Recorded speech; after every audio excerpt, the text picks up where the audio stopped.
एक बार की बात, भोले बाबा कैलाश पर्वत के ऊपर विराजमान थे।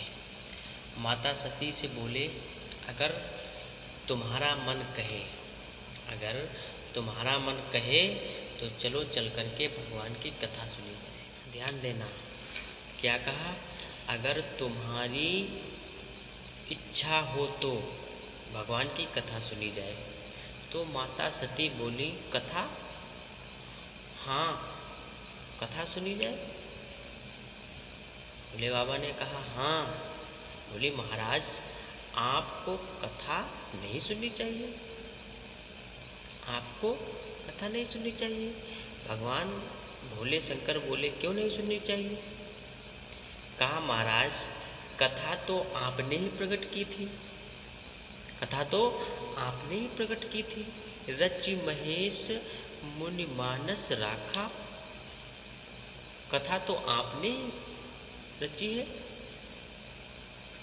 कथा तो आपने रची है, तो आपको कथा सुनने की क्या ज़रूरत है? अगर कथा सुनने चलोगे तो कहाँ चलोगे, किसके पास चलोगे? कहा, मैं भोले बाबा ने कहा, मैं एक दक्षिण भारत में एक महात्मा है जिनका नाम है कुंभज ऋषि।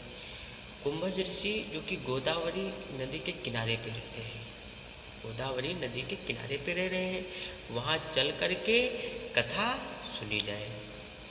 खैर मेरे भक्तों, आज भोले बाबा ने सती को लिया और कथा सुनने के लिए प्रस्थान कर पड़ी। अकेले नहीं गए, याद रखना, अकेले नहीं गए। संग सती जग जननी भवानी, संग सती जग जननी भवानी, और पूजे ऋषि अखिलेश्वर जानी। भोले बाबा ने माता सती को साथ में लिया और ये बात भी संतों ने कही है। क्या? वेदों ने, पुराणों ने कही है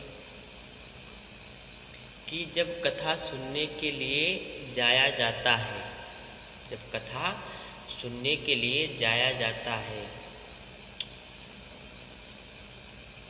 तो अकेले नहीं, दोनों पति पत्नी दोनों लोग जो है कथा सुनने के लिए जाएं, तभी कथा सुनने का पूरा फल मिलता है।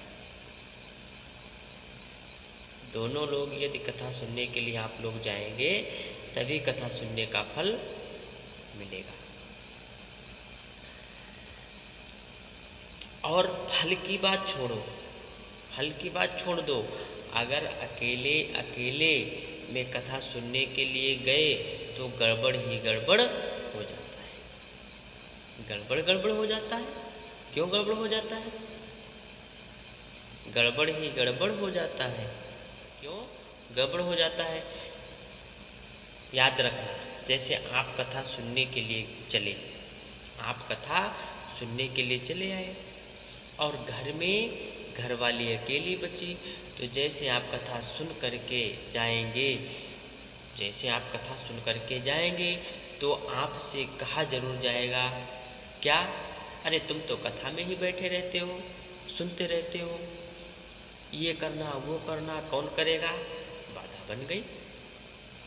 और कहीं आप घर पर रहे और धर्मपत्नी चली आई यहाँ कथा सुनने के लिए, और जब कथा सुन करके गई, लो देर लगा दी तुमने, तुम तो कथा सुनती रहती हो, हमें भूख लगी है, हमें ये करना है, तुम्हारे बिना सब काम रुका पड़ा हुआ है, लो बनी बनाई आफत आ गई। और अगर दोनों लोग कथा सुनने के लिए गए तो कोई भी बात, यदि दोनों लोग कथा सुनने के लिए गए तो कोई भी बातें आपके सामने नहीं आएंगी, कथा का पूरा आनंद आपको मिल जाएगा। इसलिए भोले बाबा ने संग सती जग जननी भवानी और पूजे ऋषि अखिलेश्वर जानी, जैसे ही गए और भोलेनाथ को देखा।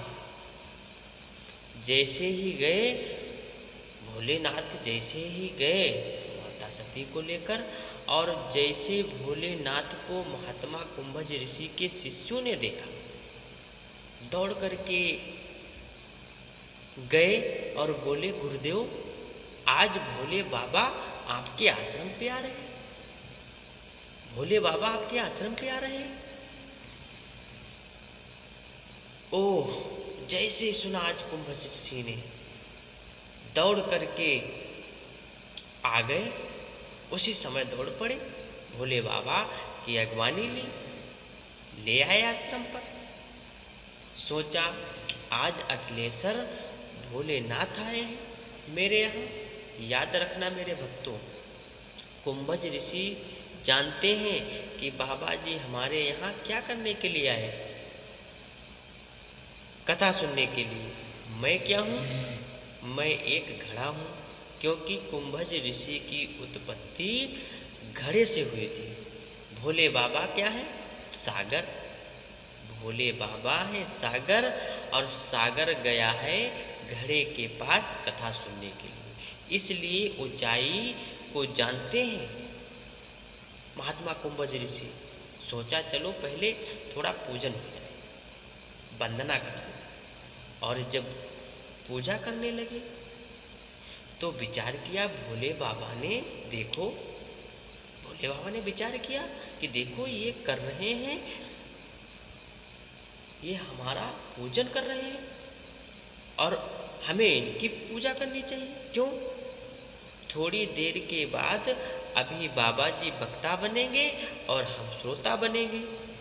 श्रोता वक्ता का अभिवादन करता है, श्रोता वक्ता का अभिवादन करता है, लेकिन यहाँ वक्ता श्रोता का अभिवादन कर रहा है।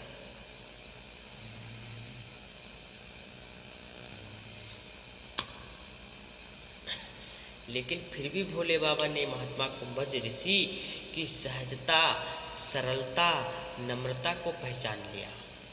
सोचा बाबा ने मानस को हृदय में रचा करके भली भांति रखा है। बाबा की वंदना हो गई। सोचा चलो सती की भी वंदना कर लूँ। और जब सती की वंदना करने लगे तो मेरे भक्ते जानते हो, तो सती ने सोचा ओ ये क्या कथा सुनाएंगे। छोटे से घड़े से उत्पत्ति और समुंदर से गहरी भगवान की कथा। अरे कहाँ लेकर के फांस दिया भोले बाबा ने। आज सती का थोड़ा भाव बदल गया,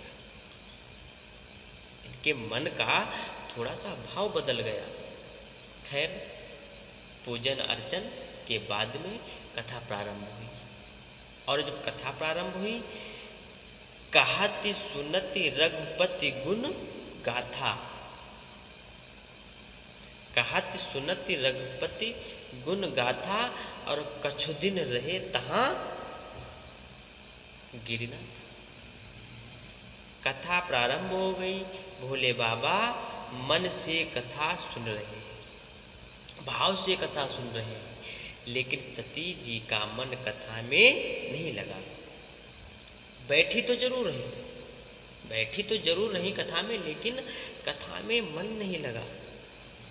कथा में मन नहीं लग रहा है। आज प्रेम से कथा पूर्ण हो जाती है। और जब कथा विसर्जन हो गई तो भोले बाबा ने सोचा महात्मा कुंभज ऋषि ने कथा सुनाई। भाई महात्मा कुंभज ऋषि ने कथा सुनाई है तो इन्हें कुछ दक्षिणा देनी चाहिए। फिर सोचा शायद मैं जो दक्षिणा दूं वो दक्षिणा बाबा के अनुकूल ना हुई, तो इसलिए चलो पहले पूछ लिया जाए। भोले बाबा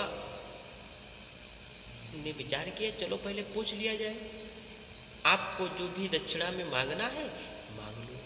मेरे भक्तों, वास्तव में आज पूछा कि महाराज आपने मुझे कथा सुनाई है और आपको जो दक्षिणा मांगनी है हमसे मांग लो। आज वास्तव में पुरानी प्रथा चली आ रही है मेरे भक्तों, दक्षिणा देनी चाहिए, दक्षिणा देनी चाहिए। लेकिन कुछ ऐसे कंजूस लोग होते हैं, कैसे बताऊं? एक बार की बात, एक सेठ जी थे। तो सेठ जी का नियम था कथा सुनना, लेकिन बड़े कंजूस थे।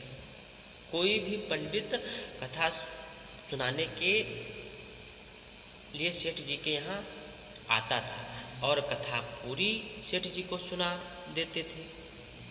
और सेठ जी कथा पूरी सुन लेते थे और सुनने के बाद में जब हवन प्रारंभ होता था तो पंडित जी हवन प्रारंभ करते थे और बोलते थे क्या, ओम गणेशाय नमः स्वाहा, ओम गणेशाय नमः स्वाहा। और जैसे 2 बार पंडित जी बोले ओम गणेशाय नमः स्वाहा, ओम गणेशाय नमः स्वाहा, सेठ ने कहा रुको रुको रुको। पंडित जी बोले क्या बात है?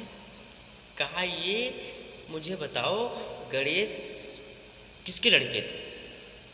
तो पंडित जी ने कहा गणेश जी शंकर जी के लड़के थे। कहा इसका मतलब गणेश जी के बाप का नाम शंकर जी है। कहा हाँ। कहा शंकर जी के बाप का नाम बताओ।